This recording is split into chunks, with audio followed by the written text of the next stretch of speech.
I joined this Parliamentary Caucus on population and development because I felt that as a country we've never addressed this issue. I felt that Malawi is sitting on a population time bomb, and unless we address the issue head on, we would never realize the dividends of having a high population. I think from various perspectives it was very clear that the non-linkage of the population explosion to the economic development of the country was creating a problem in terms of the overall delivery of public services in the country. And I personally have seen this, that it was impacting on the lives of the people, both in the rural areas and in the urban areas, and in my own life. And therefore I thought that it was something that was worth championing to deal with. And how would you wish to see the caucus address the population and development issues in Malawi? What are your expectations? Well, my expectations as co-chair is that we address this issue from three perspectives. The first one is legislative framework. Most of our laws are outdated, the laws that are dealing with issues to do with population. For example, our Public Health Act is outdated. It's from 1934. We haven't revised it apart from the first draft that I did in 2010, which hasn't even come to Parliament for legislation yet. We don't even have any bill on sexual and reproductive health rights, and on most of the emergent health issues we don't have them. Even although we have got a Family Planning Act, it doesn't really address the sexual and reproductive health issues of the population in general. So there is need for revamping of the legislative framework vis-a-vis population development that we need to deal with. The other aspect that I feel we should deal with is one on the policy level. I think the executive, since we became independent, has never come up with a policy in terms of population. And most of the problem that we are seeing now is a result of that inaction on the part of the executive. And we feel that we should be in the forefront of assisting the executive in coming up with a proper policy on population in this country and how that impacts on development. I know that the executive has come up with some policy frameworks, like the Malawi Development Goals 1, which was succeeded by the Malawi Development Goals 2, and then we also had a Vision 2020. But all those policy frameworks did not actually have a separate policy framework for population and how it was impacting all those government developmental policies. And that is one of the most critical areas which I think we must tackle in this caucus. The third one, I believe, is one to do with public awareness or civic education. Most of our population in Malawi is not that highly educated. Our literacy levels are not that high.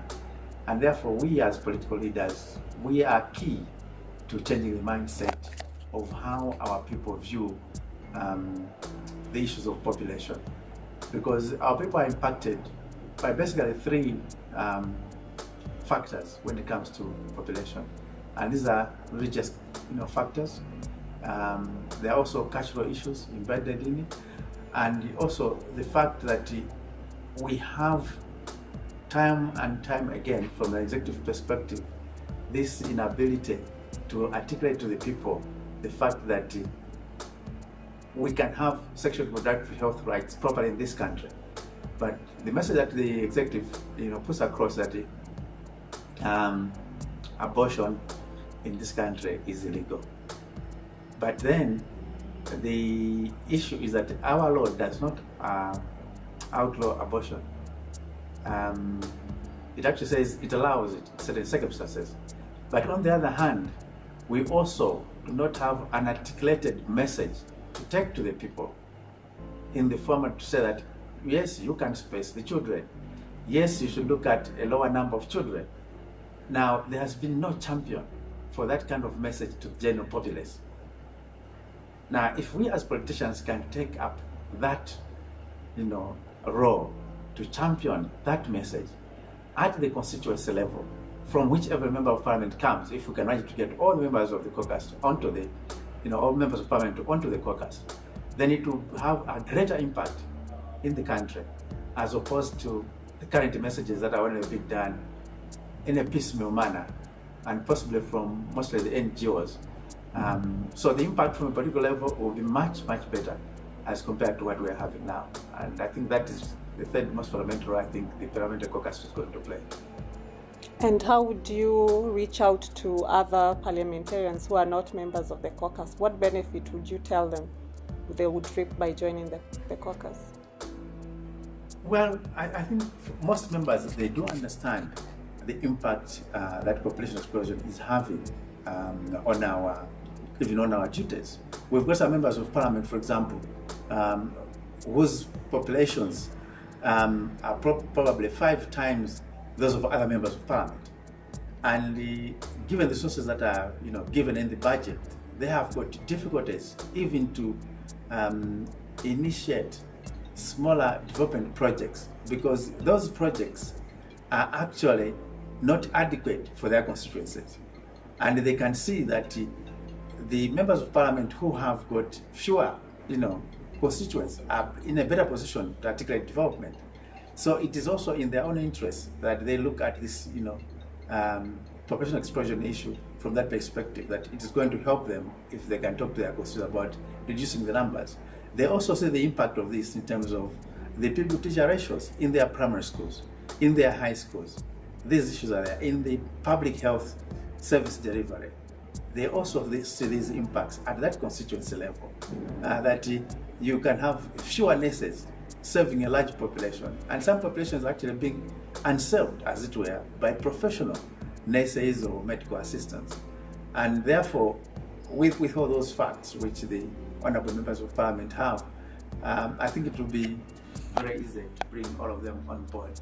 But apart from that, also with what we were, the technical meeting that we had this morning, we are able to see that the population explosion is not confined just to the one region. It's in all the regions of the country, and therefore it is a national issue. At first, there used to be a myth that probably the Malawi population explosion was only probably in the southern region. But what we saw today, it's very clear that all the 3 regions, there are districts that the population explosion is actually, very high, and therefore we need to tackle it from a national perspective. And it would be the duty, in my view, of every member of parliament that they should come on board to deal with this as a national crisis. That's the way I term it. This is a national crisis. We should deal with it, find solutions so that we can address the impact that it has on issues like health, education, natural resources, and so on and so forth.